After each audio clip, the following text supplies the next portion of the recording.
let's go, I'll hit the road with you. Let's go, where our hearts they lead us to. 'Cause home is anywhere when I'm with you.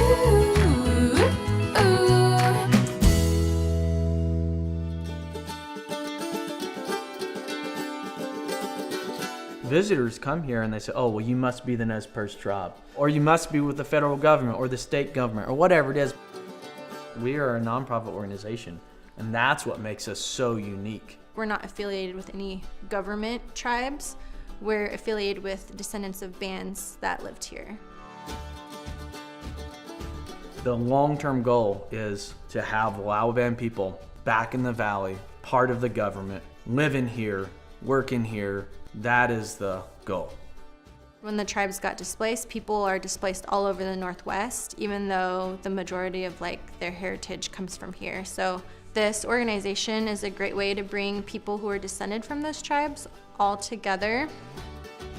35 years ago, a man came to town called Taz Connor, and he had a dream to welcome the Nez Perce back to their homeland. And so a group of people gathered and we started meeting and we planned the first powwow.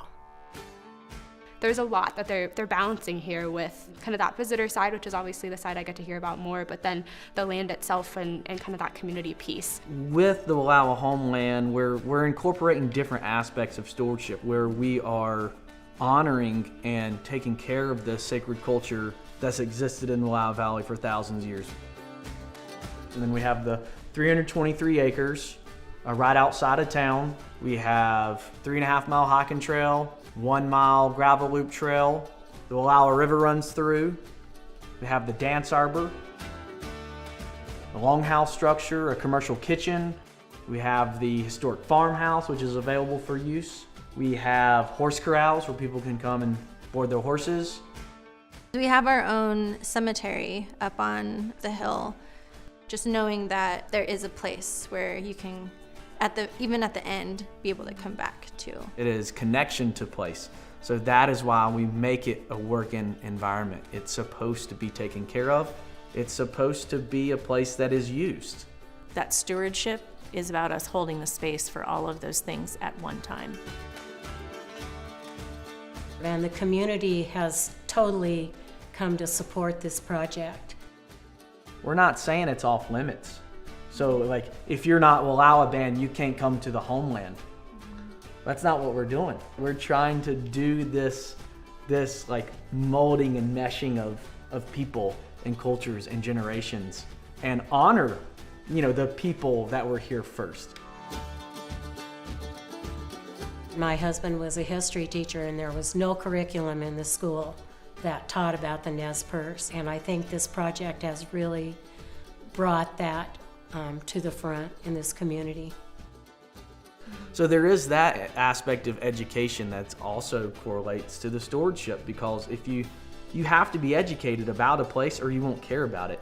When visitors are coming here, we've held a space for them to learn, and we've held a space for them to experience.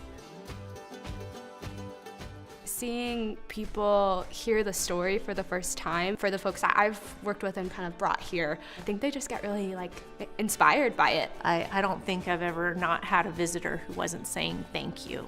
Thank you, this mattered a lot to me. So I've been attending the celebration for 30-something years now.